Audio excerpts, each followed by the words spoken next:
Bismillahirrahmanirrahim. Alhamdulillahi rabbil alamin. Wassalatu wassalamu ala rasulil karim Nabiyyina Muhammadin wa ala alihi wa ashabihi ajma'in wa man istanna bisunnati ila yaumiddin, amma ba'du. Ikhwati wa akhwati rahimakumullah, assalamualaikum warahmatullahi wabarakatuh. Setelah sekian lama kita membahas tentang isim, maka di bab kedua ini insyaallah kita akan lebih fokus kepada pembahasan tentang fi'il dengan judul bab yaitu Al-fi'lu min haitsul bina'u wal i'rab. Fi'il ditinjau dari sisi bina dan i'rab. Pengertian fi'il sebetulnya sudah pernah kita singgung sebelumnya.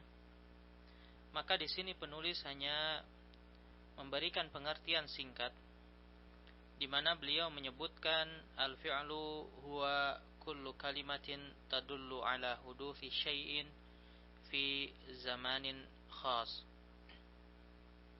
Bahwasanya fi'il adalah setiap kata yang menunjukkan kejadian. Sampai di sini sebetulnya fi'il bukanlah satu-satunya kalimah yang menunjukkan kejadian. Karena masdar juga menunjukkan kejadian.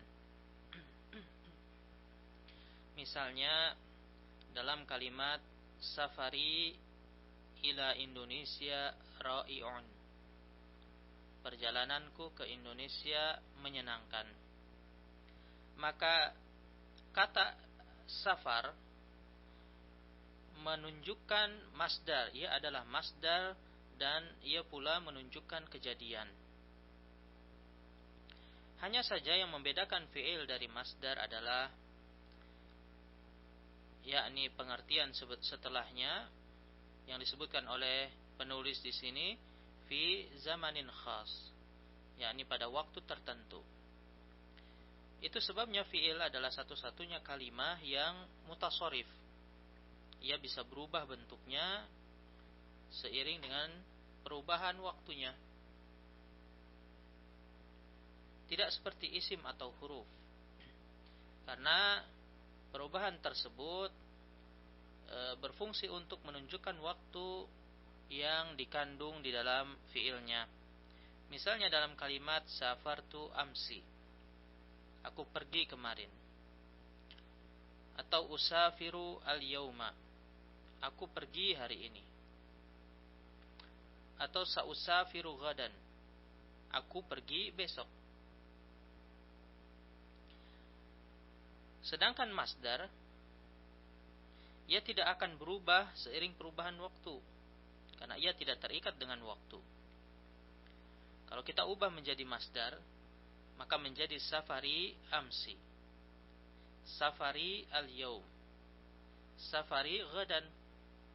Tidak ada perubahan apapun. Untuk itu penulis menyebutkan bahwa fi'il berdasarkan perubahannya, atau sebetulnya ini lebih cocok kita artikan atau, karena kita bisa memilih salah satunya saja, yakni berdasarkan perubahannya atau berdasarkan waktu kejadiannya.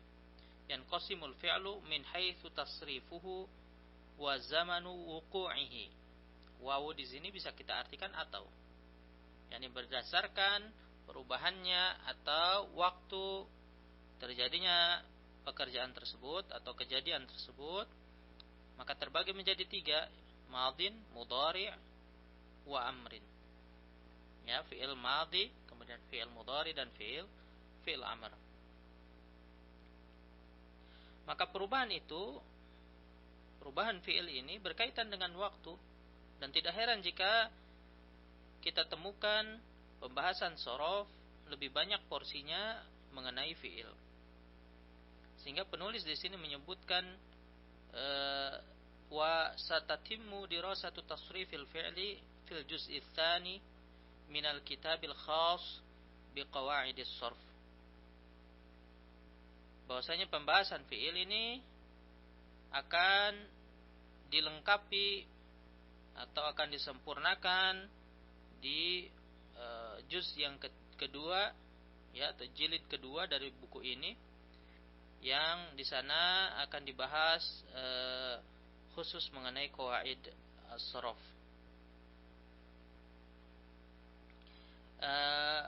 Adapun apa yang akan kita bahas di juz yang pertama ini adalah mengenai ditinjau dari sisi qawaidun nahwi, yakni fi'il ditinjau dari qawaidun nahwi berdasarkan mu'rab dan mabninya. Kemudian penulis di sini menyebutkan bahwa fi'il mabni, ya, wal fi'lul mabniyu huwa alladhi la yataghayyaru syaklu akhirih bitaghayyuri wad'ihi fil kalam. Bahwasanya fi'il mabni adalah fi'il yang tidak berubah bentuk akhirannya seiring dengan perubahan kedudukannya dalam kalimat. Inilah asalnya fi'il. Dan begitulah seharusnya fi'il. Ia mabni. Sebagaimana disampaikan oleh Al-Allamah Dikan Qoz. Ya, Al-Allamah Dikan Qoz. Ini nama seorang ulama. Beliau adalah pakar di bidang sorof, berasal dari Turki, yang hidup pada tahun 800-an Hijriyah. Bahwasanya beliau Al-Allamah Dikan Qoz ini menyebutkan di kitabnya Syarah Marahil Arwah fi Ilmi Sarf, kata beliau, innal asla fil af'ali al-bina li'anna al-ma'ani al-mujibah atau mujibah lil i'rab a'ni al-fa'iliyah wal maf'uliyah wal idhafah muntaqiyah anha fawajaba an tubna. Pada asalnya, kata beliau, fi'il itu adalah mabni. Karena apa? Karena makna-makna yang diharuskan adanya i'rab, ya, yang diharuskan adanya i'rab, yaitu makna fa'il, kemudian makna maf'ul dan makna idhofah, itu terlepas darinya, dari fi'il. Maknanya fi'il ini tidak memiliki makna-makna tersebut. Bahwasanya fi'il itu tidak berperan sebagai fa'il, tidak bisa berperan sebagai maf'ul, tidak bisa juga berperan sebagai mudhof ilaih di dalam apa? Di dalam kalimat atau di dalam jumlah. Maka dari itu ia wajib mabni. Ketika fi'il tidak memiliki fungsi sebagaimana fungsi isim di dalam kalimat, di mana isim bisa menjadi pelaku, ya, ia bisa menjadi objek, ia juga bisa menjadi mudhof ilaih, maka isim membutuhkan i'rab, sedangkan fi'il tidak membutuhkannya. Contohnya di sini disebutkan oleh penulis fal fi'lu kataba wa huwa fi'lun madin la yataghayyaru syaklu akhirih aynama waqa'a fil kalam. Maksudnya fi'il kataba ini dia tidak akan berubah sama sekali akhirannya meskipun ia berpindah-pindah posisinya di dalam apa? Di dalam kalimat. Fa idza qulna kataba Zaidun risalatan. Kalau kita mengatakan kalimat kataba Zaidun risalatan atau ma kataba Zaidun risalatan, baik dia berada kataba ini di awal kalimat ataupun ada sesuatu yang mendahuluinya di dalam kalimat, fa innal fi'la kataba yuzillu akhirahu daiman al-fathu.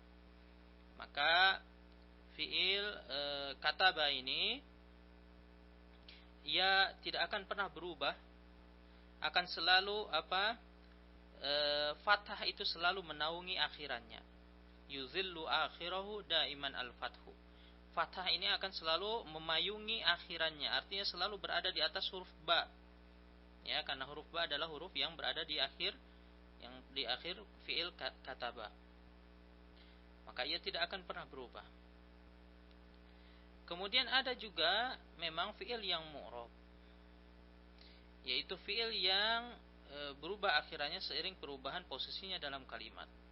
Disebutkan di sini amal fi'lul mu'rab fa huwa alladhi yataghayyaru syaklu akhirih bi taghayyuri wad'ihi fil kalam. Dia bisa berubah akhirannya seiring perubahan posisinya dalam kalimat. Yang dimaksud adalah fi'il mudhari. Mengapa ia mu'rab? bukan karena ia butuh i'rab, atau bukan karena ia berfungsi sebagai fa'il, atau ia bisa berfungsi sebagai maf'ul, tidak.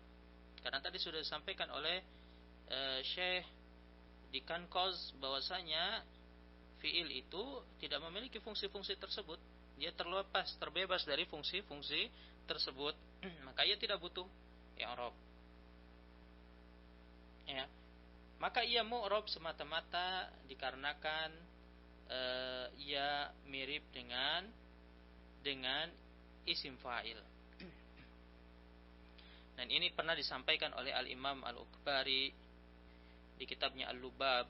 Beliau mengatakan innal asla fil af'ala innal asla fil af'ali alla tu'rab illa annal mudhari'a u'riba li musyabahati ismil fa'il.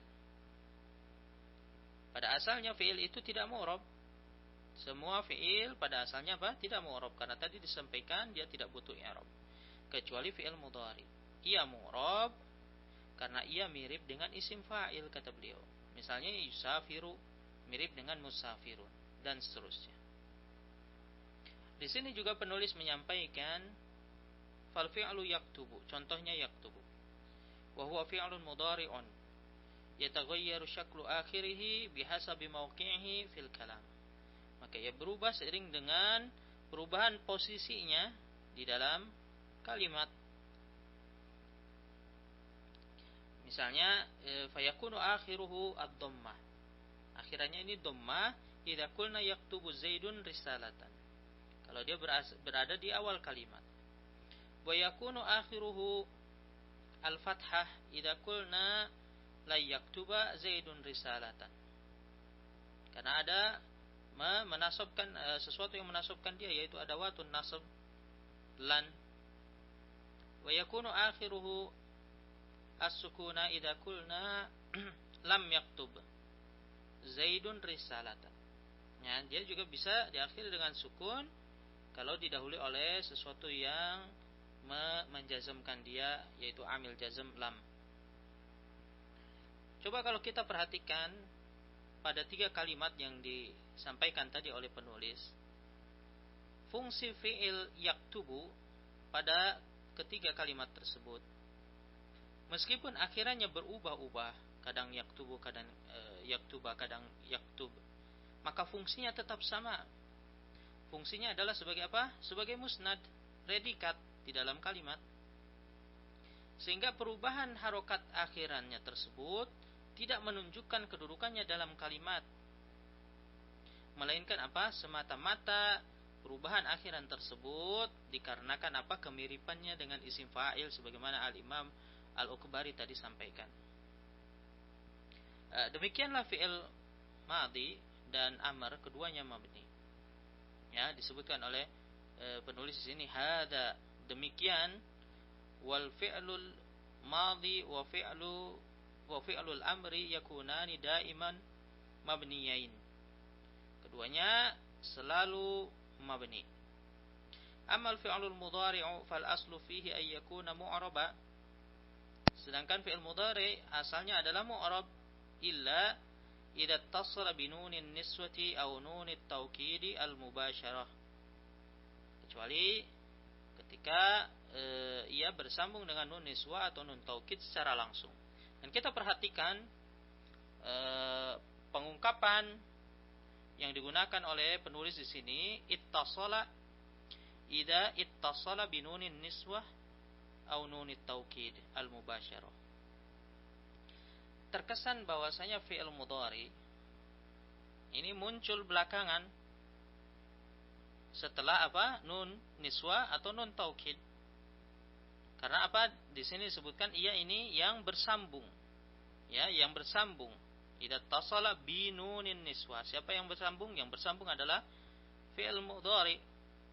Berbeda dengan ungkapan beliau, nanti kita perhatikan di halaman berikutnya. Ya, disebutkan di sana idza tasalat bihi nunun niswah. Artinya yang bersambung adalah apa? Nun niswah. Nun niswah bersambung kepada fi'il mudhari yang memang sudah ada sebelumnya. Entah ini disengaja atau tidak, namun maknanya menurut saya dari dua takbir, dua ungkapan ini berbeda maknanya, makna yang dalam. Yang lebih tepat adalah ungkapan yang kedua, karena fi'il mudhari ini lebih dulu ada, fi'ilnya lebih dulu ada, kemudian diikuti oleh nun niswah atau nun taukid. Jadi ungkapannya adalah idza tasalat bihi nunun niswah atau nunut taukid al mubasyarah. Kemudian kita boleh bertanya, mengapa fi'il mudhari ini mabni ketika bertemu dengan atau dipertemukan dengan apa? Nunun niswah dan nunut taukid. Maka ulama berselisih pendapat alasannya. Ya, ketika bertemu dengan nunun niswah setidaknya terbagi menjadi 3 pendapat. Mengapa ia mabni? Yang pertama pendapatnya Sibawayh, di mana Sibawayh menyebutkan bahwa fi'il mudhari ia mabni ketika bersambung dengan nunun niswah karena apa? Karena ia mirip dengan fi'il madhi. Misalnya yadhabna ia mabni sebagaimana dhahabna juga mabni. Pendapat yang kedua, pendapatnya Ibnu Jinni, di mana ia menyebutkan bahwa fi'il mudhari tersebut mabni karena ia tidak lagi mirip dengan isim fa'il. Sebab isim itu tidak bersambung dengan nunun niswah, bahkan juga tidak bersambung dengan nunut taukid. Maka ia, yakni fi'il mudhari, ketika ia tidak lagi mirip dengan isim fa'il, maka ia kembali kepada asalnya, kepada fitrahnya, yakni seluruh fi'il pada asalnya adalah mabni, maka ia juga mabni.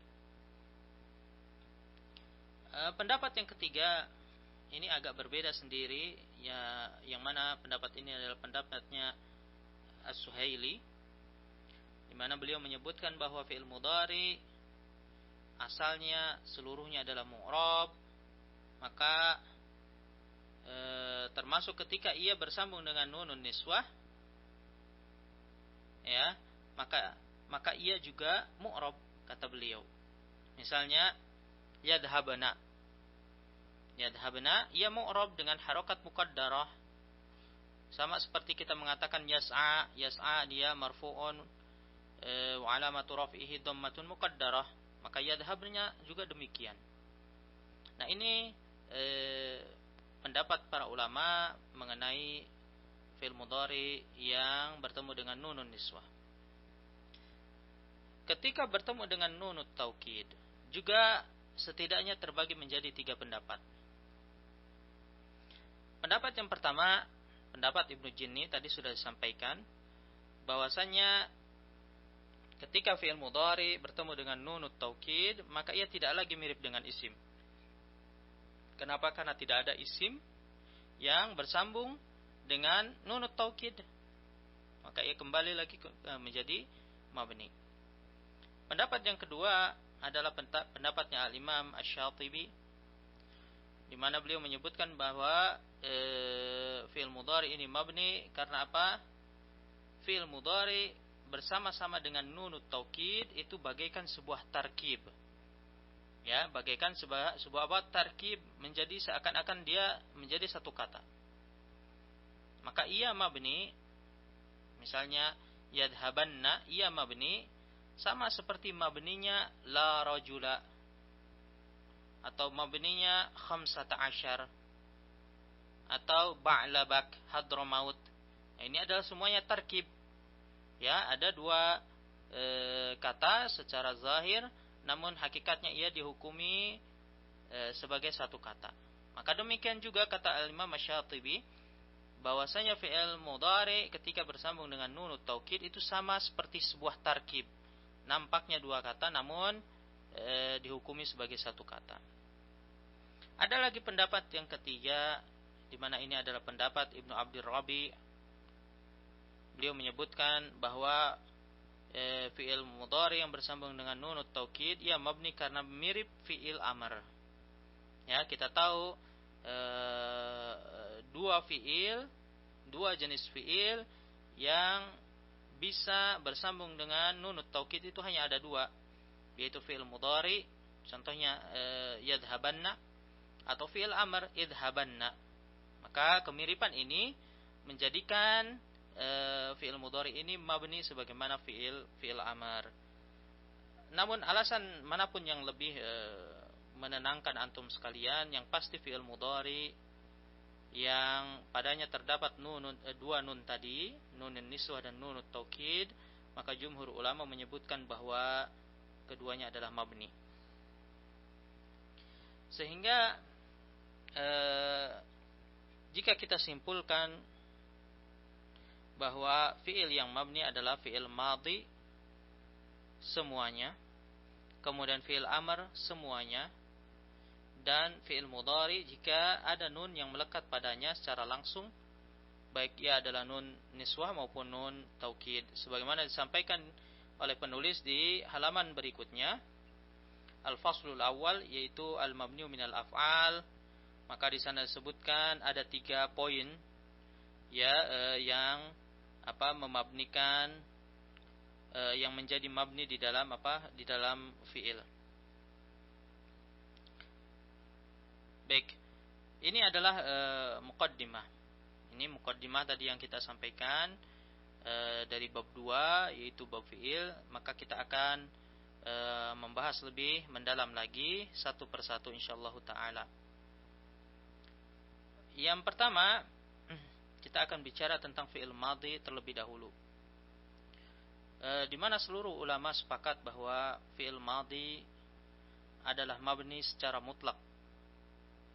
Berbeda dengan fi'il amr, maka ulama masih berselisih pendapat tentang kemabniannya. Namun khusus untuk fi'il madhi ini sulit kita menyebut bahwa ia adalah fi'il yang mu'rab, karena tidak ada dalil atau bukti yang menunjukkan akan hal tersebut. Jika kita buat misalkan kita ingin membuat pendapat sendiri bahwa fi'il madhi itu adalah mu'rab, maka sudah jelas pendapat kita ini akan tertolak, karena ini menyelisihi kesepakatan seluruh ulama yang ada. Namun meskipun ulama sepakat dalam kemabnian fi'il madhi, namun mereka berselisih pendapat tentang mabninya fi'il madhi ini dengan harokat apa. Setidaknya terbagi menjadi 2 pendapat. Pendapat yang pertama, bahwasanya fi'il madhi itu mabni dengan 3 tanda. Seperti yang disampaikan juga oleh penulis di sini, di mana ada fi'il madhi yang dia mabniun ala sukun, ada yang mabniun ala dhammi, dan ada yang mabniun ala al-fathi. Dan kita akan bahas nanti insyaallah satu persatu. Kemudian pendapat yang kedua, ini mereka mengatakan bahwasanya fi'il madhi itu mabni ala al-fathi secara keseluruhan. Mabniun ala al-fathi secara keseluruhan. Dan ini adalah pendapatnya Sibawayh, kemudian Al-Mubarrid, begitu juga Al-Hafidh Ibnu Abdul Hadi juga berkata demikian. Silahkan antum sekalian bisa buka e-book saya yang berjudul Torfut Turfah. Di sana dijelaskan bahwa Al-Hafidh berpendapat bahwa fi'il madhi seluruhnya mabniun 'alal fathi. Bahkan apa yang dikatakan oleh penulis kitab Al-Jurumiyah, antum sekalian insyaallah sudah pernah membacanya, di mana apa yang dikatakan oleh Al-Imam Ibnu Ajurum, beliau mengatakan fal madhi maftuhul akhiri abada. Fal madhi maftuhul akhiri abada. Bahwasanya fi'il madhi selamanya ini diakhiri dengan fathah. Maka meskipun kita tahu orientasinya Al-Imam Ibnu Ajurum itu kepada madhab Kufah, namun dalam hal ini beliau sepakat dengan pemimpinnya madhab Basrah, yaitu Sibawayh. Sehingga misal kita mengucapkan fi'il madhi syakaru misalnya, syakaru, maka kita mengi'rabnya ia adalah fi'lun madhin mabniun 'alal fathil muqaddar. Dia fathah tapi tidak nampak. Wa dumma akhiruhu liittisalihi bil wawi. Maka dia yang semestinya fathah didomahkan. Kenapa? Karena dia bersambung dengan wawul jamaah. Fakanat harakatan munasibatan lahu. Maka dipilihlah atau digantilah harokat fathah itu dengan harokat yang sesuai, yang cocok, yang selaras dengan huruf wawu, yaitu harokat dhammah. Atau misalnya kita mengatakan syakartu. Syakartu, bagaimana cara mereka mengi'rabnya? Syakartu fi'lun madin mabniun 'alal fathil muqaddar. Mabniun 'alal fathil muqaddar wa sukkina, kemudian disukunkan litisalihi bidomiri raf'il mutaharrik. Maka ia disukunkan karena apa? Bertemu dengan domir rafa yang berharokat, ya, yaitu tu. Dan ini nanti kita bahas insyaallah mengapa harus disukunkan. Akan tetapi pendapat yang dibawakan oleh penulis di sini adalah pendapat jumhur. Ya, pendapat jumhur. Dan mereka pun sepakat, pendapat jumhur ini, jika dikatakan bahwa fi'il madhi asalnya ya adalah mabniun 'alal fathi, karena ia adalah yang paling banyak muncul. Baik, yang pertama di sini disampaikan, ya, yakunul fi'lul madhi mabnian 'ala, yang pertama mabniun 'ala sukun.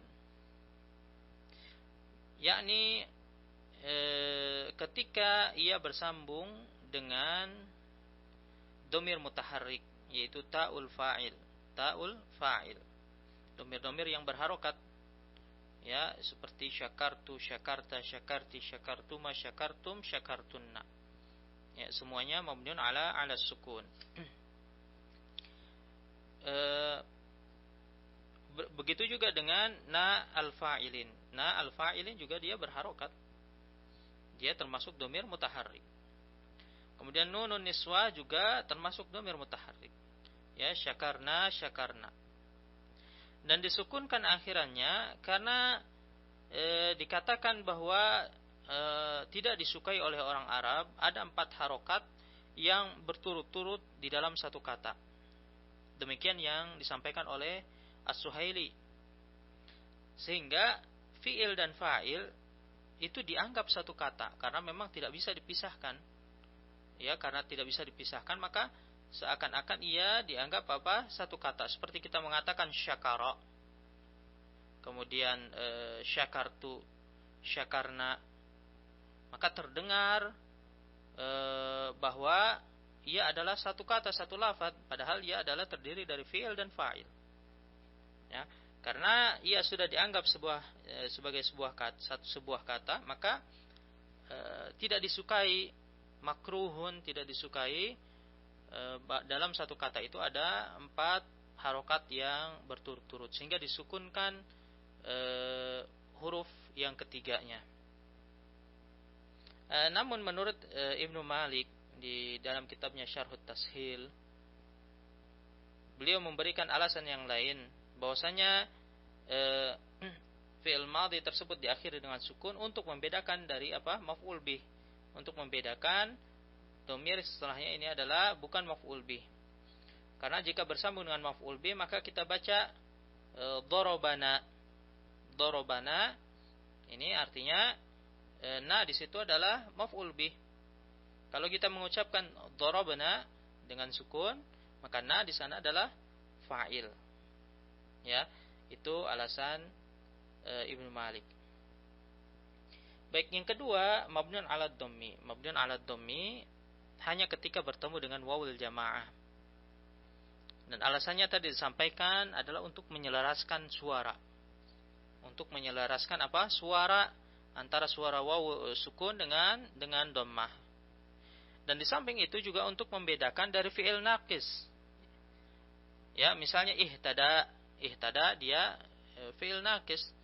Dia diakhiri dengan huruf illah. Jika ia diberi wawul jamaah, kita ucapkan bagaimana? Ihtadau. Tetap apa? Mabniun 'alal fathi. Untuk menunjukkan bahwa ia adalah fi'il naqis.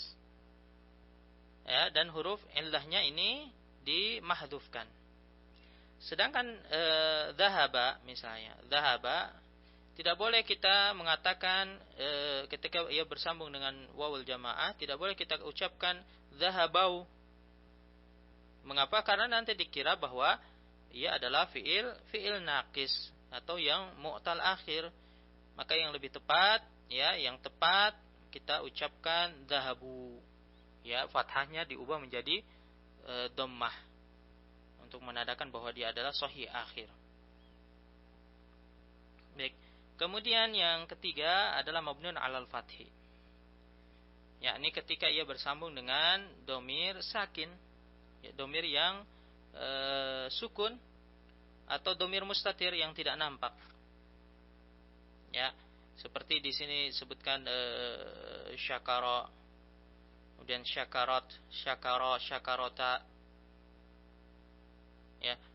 Kemudian juga di sini ketika ia bertemu dengan domir nasab muttasil. Padahal di sini kalau saya melihat disebutkannya di sini bertemu dengan domir nasab, saya kira ini tidak perlu. Kenapa? Karena domir nasab itu meskipun ia melekat dengan fiil, tetap saja ia dianggap berbeda kata. Dia beda kata di luar struktur apa fiil dan fa'il. Ya, misalnya di sini penulis menyebutkan syakaroni contohnya. Dia mabniun 'alal fathi. Ya, alasannya sebetulnya yang lebih tepat bukan karena ia bertemu dengan domir nasab, melainkan karena ia bertemu dengan fa'il yang berupa domir mustatir, yaitu apa? Domir huwa. Takdirnya adalah domir huwa. Ya, saya kira itu yang bisa saya sampaikan pada kesempatan kali ini. Insyaallah kita lanjutkan lagi pembahasan selanjutnya. Sallallahu ala nabiyina Muhammad wa ala alihi wa ashabihi wasallam. Wassalamualaikum warahmatullahi wabarakatuh.